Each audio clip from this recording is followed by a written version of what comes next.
Chers amis, bonjour. Nous sommes le mardi 25 avril 2023. Il est 9 heures. Quelques news de l'Arménie, de l'Artsakh et de la diaspora arménienne. Hier, 24 avril, le monde entier, toutes les communautés arméniennes dans le monde entier, du Liban en Argentine, en Australie, aux États-Unis, au Canada, en Russie, en France, en Arménie bien sûr et à Stepanakert en Artsakh. Le monde a commémoré le 108e anniversaire du génocide des Arméniens de 1915, réalisé, exécuté par le gouvernement jeune turc et qui a coûté la vie à pratiquement 2 millions de personnes, des Arméniens, des civils arméniens. Voilà, donc le monde se souvient, les Arméniens se souviennent, les amis des Arméniens sont également là pour se souvenir. Donc hier, le gouvernement arménien, Nicole Pachinian, ensuite le catholicos de l'église arménienne, en fait, tout le monde s'est rendu au mémorial du génocide à Yerevan. Beaucoup de diplomates étaient à constater. Également l'ambassadeur de Russie en Arménie qui a dit que voilà, que le peuple, le cœur du peuple russe saigne donc voilà, de cette douleur qui est partagée. Une manifestation aussi, il faut quand même le signaler, à Diyarbakir, les Kurdes de Diyarbakir, qui ont honoré la mémoire de Daniel Valoujan, et à travers Daniel Valoujan, ont honoré bien sûr la mémoire du génocide des Arméniens. Également à Istanbul, donc une manifestation, une petite manifestation en fait, qui était organisée en Turquie alors que c'était interdit, hein, elle a été interdite par le préfet d'Istanbul. Malgré cela, la gauche verte, donc le parti de gauche verte, a manifesté. Ils étaient quelques dizaines, mais c'était suffisant pour attirer l'attention donc sur le génocide arménien de 1915. Et Hassan Gemal, le petit-fils, le journaliste hein, donc, qui s'était rendu en Arménie au mémorial et qui avait reconnu le génocide, le petit-fils, justement Hassan Gemal, est le petit-fils de Cemal Pacha, l'un des trois jeunes Turcs exécuteurs du génocide arménien.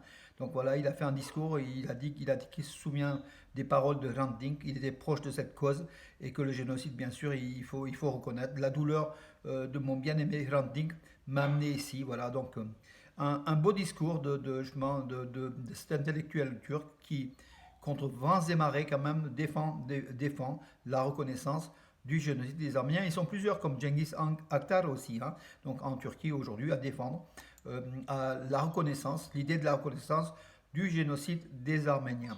Voilà mes amis. Et puis à Paris, manifestation à Paris, 4000 personnes devant la statue du Comitas, donc hier, avec Gérard Darmanin, le ministre de l'Intérieur, donc voilà, et puis un autre ministre, deux ministres étaient délégués, et puis des personnalités donc importantes également.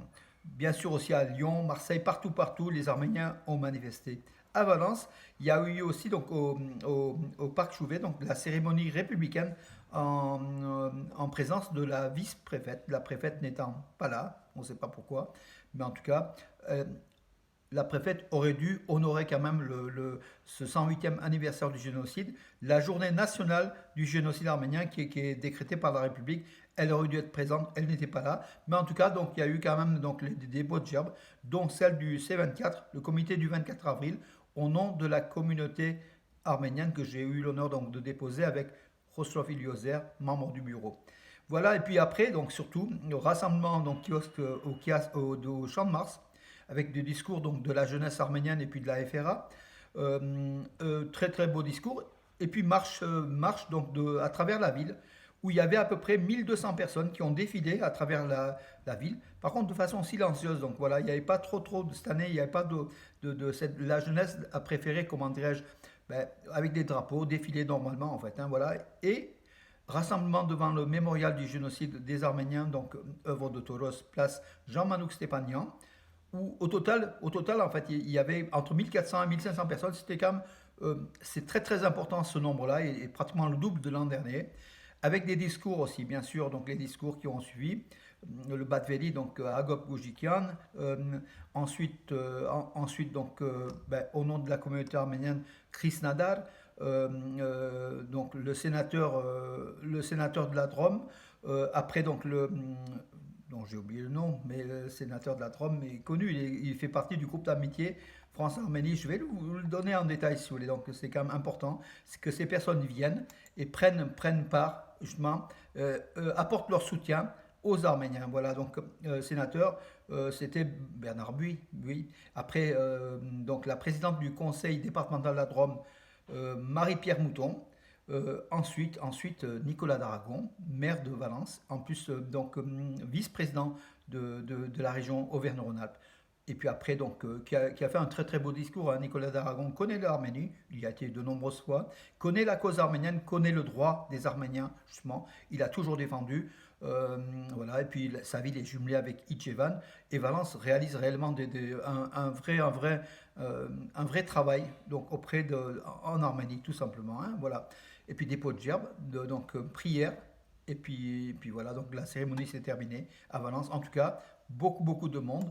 Et puis, c'est pas le monde, c'est-à-dire que les gens sont encore là, le souvenir 108 ans après, les personnes sont là encore à se mémorer, et puis surtout à revendiquer pour l'Artsakh, pour l'Arménie, qui aujourd'hui, le génocide se poursuit, comme on l'a dit lors de la conférence d'Arménia vendredi dernier. Euh, euh, Aujourd'hui, c'est pas un second génocide, c'est la suite du génocide qui se poursuit. La preuve, c'est que l'Azerbaïdjan a bloqué le corridor de la Chine. L'Azerbaïdjan veut installer un poste de contrôle justement à l'entrée du corridor de la Chine, à la place des Russes. Voilà, ils vont être seuls à contrôler l'entrée sur le territoire de l'Artsakh. S'ils ouvrent le corridor de la Chine, ce sont les soldats azéris qui vont contrôler ou gardes frontières qui vont contrôler. Donc ça veut dire qu'en fait, ils vont tout filtrer et ça va être très compliqué. Moscou a condamné l'éviction parce que les soldats russes ont été donc mis dehors, en fait, tout simplement. La France l'a condamné, l'Europe l'a condamné, les États-Unis ont condamné, tout le monde a condamné, mais Aliyev, soutenu par Erdogan, qui a quelques jours de ses élections, sa réélection, ou surtout, on pense, sa non-réélection, à quelques jours de cela, l'Azerbaïdjan met toute sa force et n'écoute personne, forte de son pétrole et de son gaz, et forte aussi du soutien de dictateurs Erdogan. Voilà, Aliyev fait le maximum avant les quelques jours éventuellement qui restent à Erdogan pour être à la tête de la Turquie.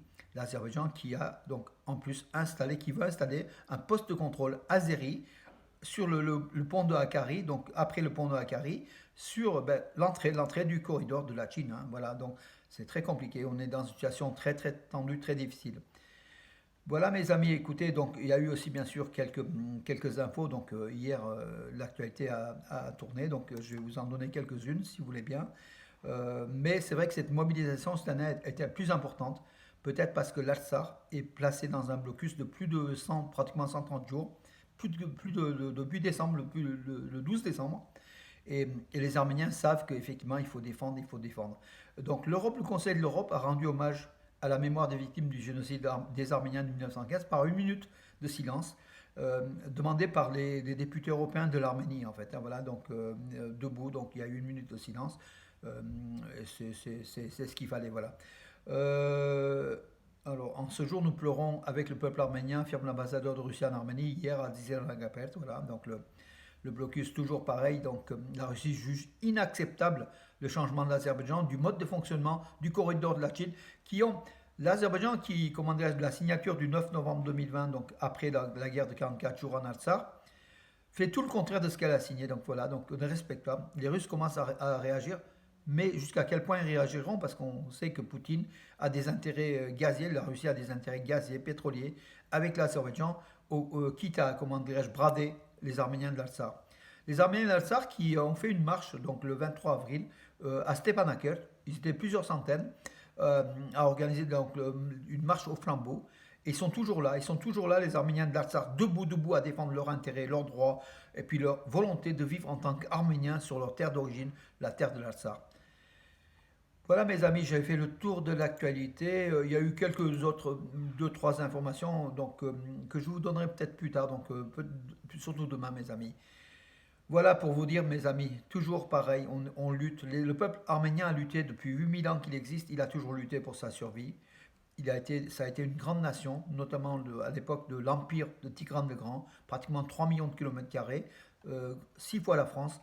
Tout le Proche-Orient et puis le Caucase était arménien. Ça a duré, donc c'était au 1er siècle avant Jésus-Christ. Après, on a eu des hauts et des bas, mais nous sommes toujours là.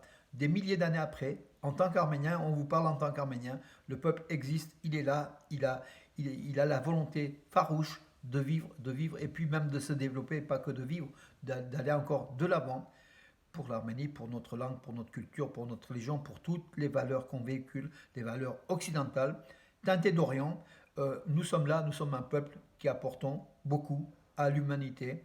À l'inauguration du Rajkar à Privas, le premier Rajkar donc du chef-lieu de l'Ardèche, Michel Vallat, notre ami, donc le maire de l'Ardèche, qui est très très donc lié aux Arméniens, très proche, a affirmé cette force des Arméniens, cette richesse des Arméniens, cette chaleur des Arméniens, qui est si particulière, qu'on aime bien. Vous allez me dire, vous êtes arménien, bien sûr, mais vous savez, les non-arméniens aiment autant les Arméniens que les Arméniens. Voilà. Et ça, c'est une bonne chose. Je pense que c'est un peuple vraiment chaleureux, qu'on soutient, qu'on est fier et qu'il faut aussi montrer l'exemple. Il faut agir tous les jours, tous les jours. Voilà. Voilà, mes amis, pour aujourd'hui. Je vous donne rendez-vous à demain.